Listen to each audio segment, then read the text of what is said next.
Hello everyone, welcome back to the Teach Nest YouTube channel. So in this today, we will discuss about the nutrition in animals. So before we learn how animals digest food, let us first understand why animals need food. So I have one question. Can a car run without a fuel? So no. The answer is no. Similarly, our body cannot work without food.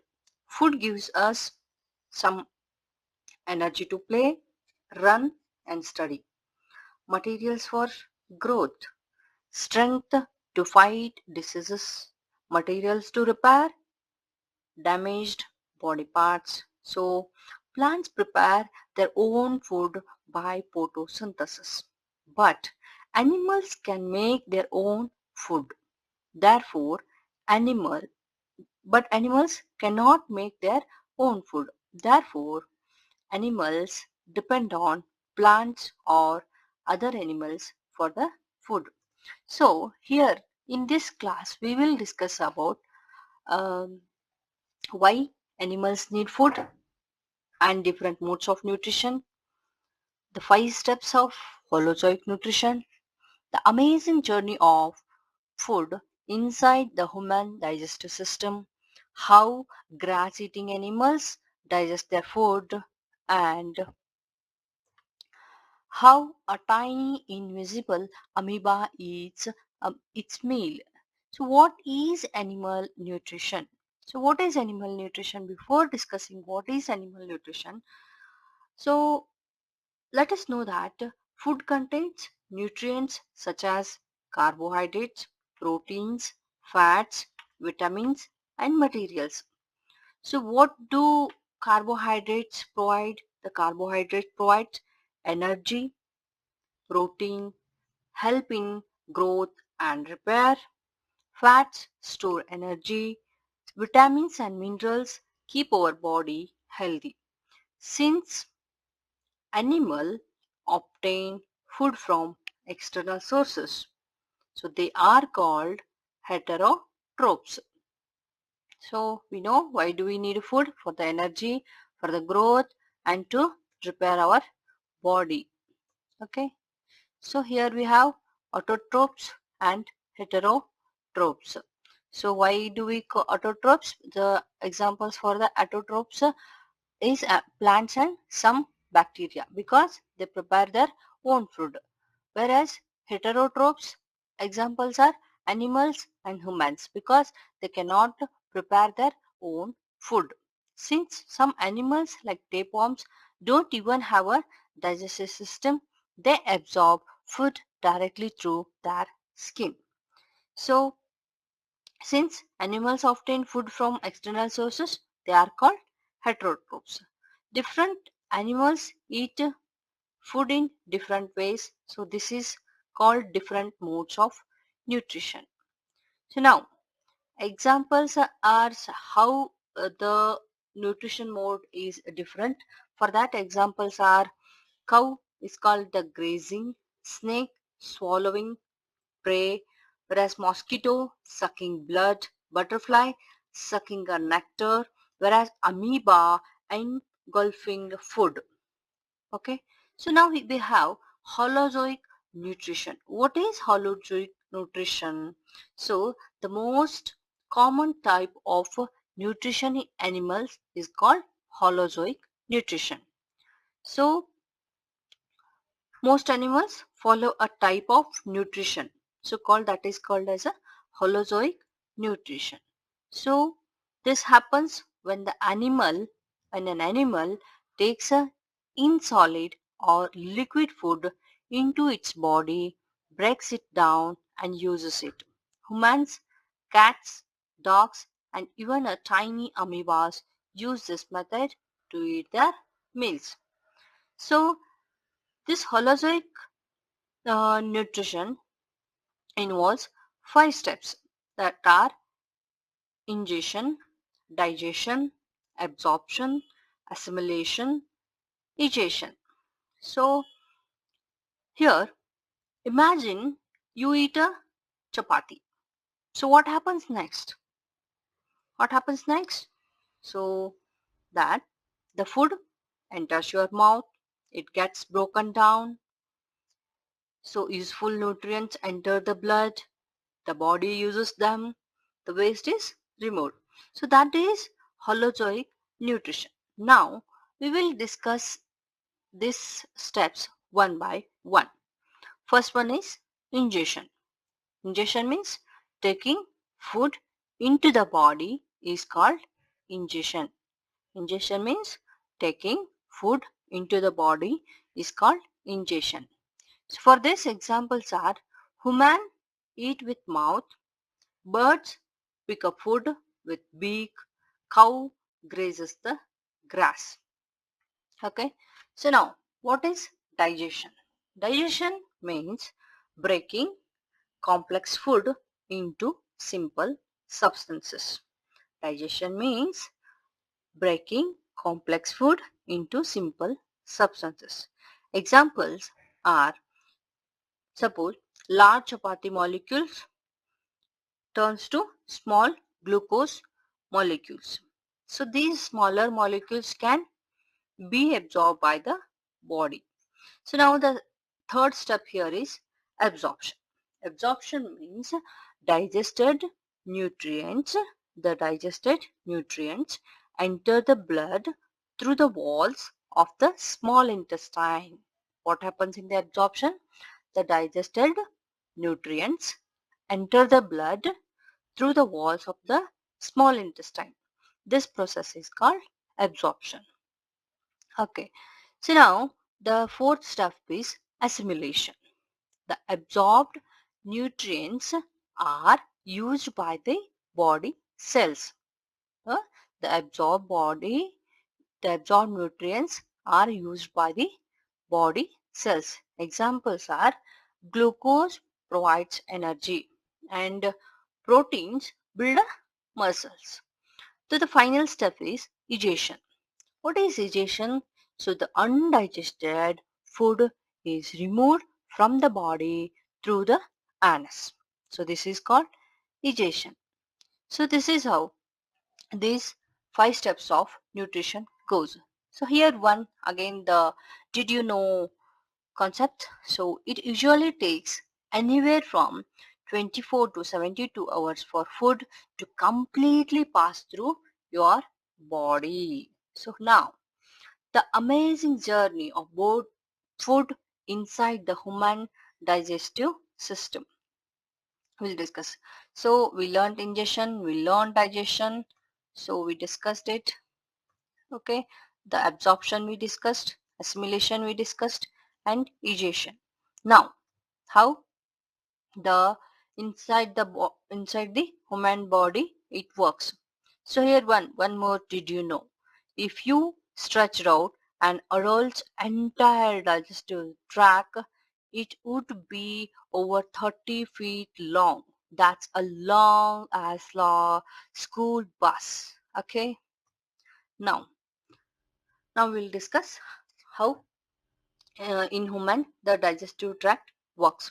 So now let us uh, follow a piece of food and see its journey inside our body. Imagine, imagine you eat an idli. Where does it go? Let's find out. The first one is mouth. Digestion starting the mouth. Who performs? Teeth. Teeth performs here. So this is the mechanical digestion.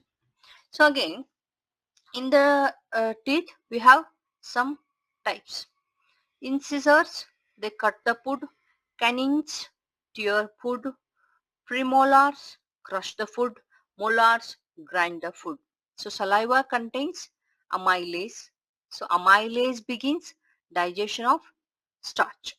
So this is the basic concept.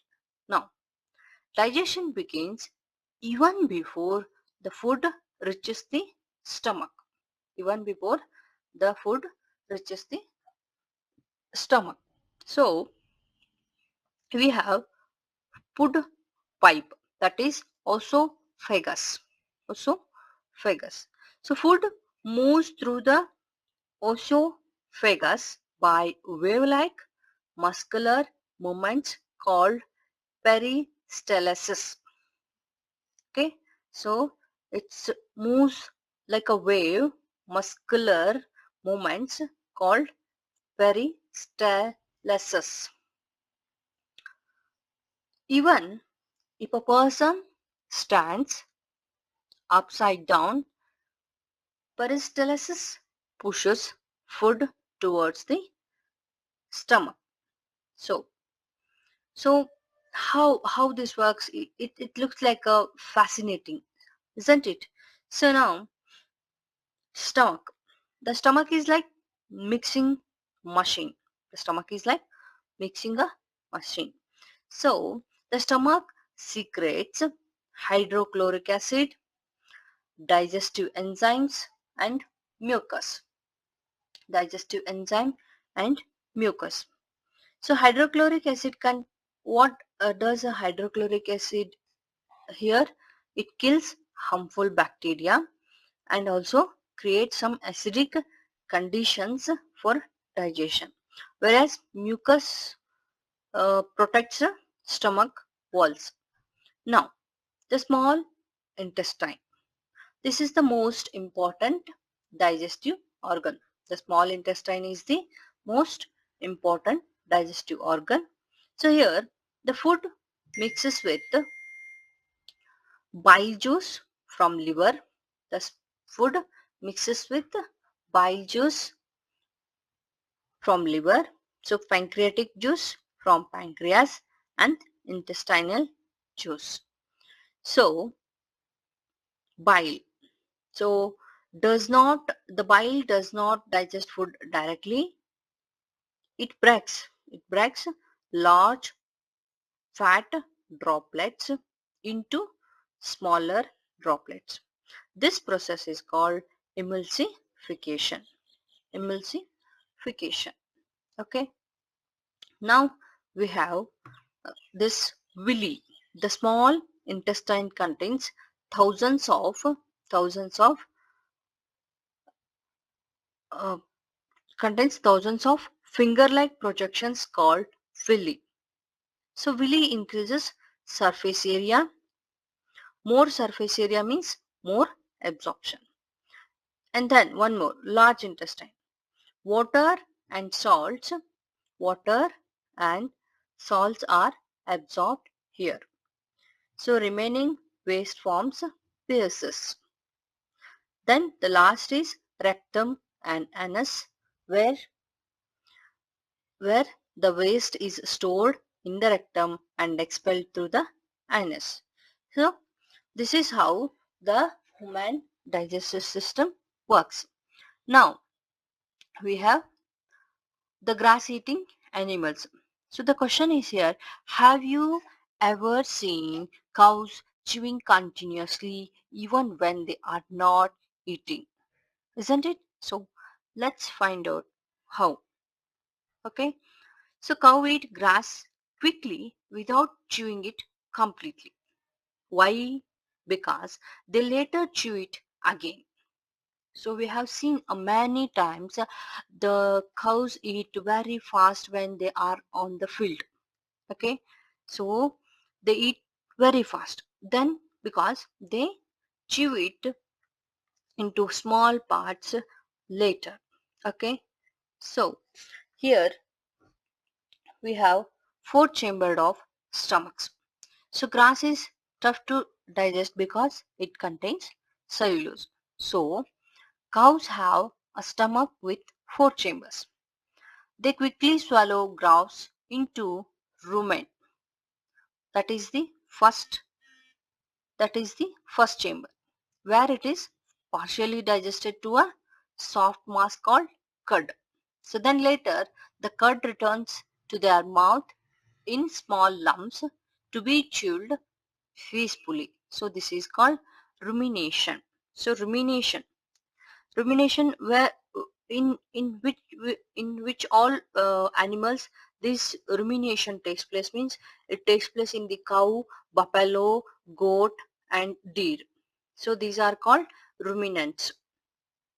So this animals contain, these type of animals contain four chambers stomach, whereas the cow has rumen, reticulum, omasum, and abma abmasum. Okay, now how they chew the grass. So grass enters the rumen, the grass enters the rumen. Then the microorganisms begin digestion. Then the food returns to mouth. So then the cow chews it again. Then later on the food goes back for complete digestion. So this process is called rumination. Food, then later on the food brought back to the mouth is called cud. What is cud here? The the incomplete digestion of the grass is brought back to the mouth. This process is called cud. So now the grass contains cellulose. So humans cannot digest cellulose. Humans cannot digest cellulose, but cows can digest it because microorganisms in the rumen produce enzymes that break down the cellulose. That is why cows can survive on grass. Now we'll see how a small amoeba eats, how a tiny amoeba eats its meal. So amoeba is a microscopic single celled organism. We all know it. It has no mouth. It has no digestive system. Then how does it eat? Okay. How does a amoeba eat? So when amoeba finds food, it extends finger like a projections called pseudophodia. Pseudophodia. Okay. Then this pseudophodia surround the food. This pseudophodia surround the food. Then food is engulfed. The food is engulfed. The food vacuole is formed. The food vacuoles are formed. So here you can see the food vacuoles are formed. Then the digestive enzymes act on the food. Okay, acts on the food. So this whole process is called the phago, the phagocytosis. Okay, the full process is called the phagocytosis. So inside the food vacuoles here, inside the food vacuoles, digestion occurs. Nutrients are also absorbed here and waste is also expelled from the same. Even a single-celled organism performs all five steps of nutrition. Okay, so this is how the small tiny amoeba eats its food. So here we have comparison table. Okay, comparison table. Now, so far we learned that animals need food for energy, growth, repair, and protection. So we studied the five steps of holozoic nutrition, followed the journey of food through the human digestive system, understood how cows digest grass using rumination, and finally learned how amoeba captures food using pseudophodia. So nutrition is the one of the most important life process because without food, no living organism can survive. Okay. Can anyone now name the five steps of holozoic nutrition? So we have some questions here. So where does the digestion of the food begins in humans? So it's in the mouth. What is the largest gland in the human body? So it's the liver. What do cows choose peacefully while resting? So that is the curd. Now, so do some discussions. So thank you for your patience. Let's discuss some more topics here in the next video. Thank you for watching and thank you for your patience. Please subscribe to the Teach Nest YouTube channel for more study informations. Thank you.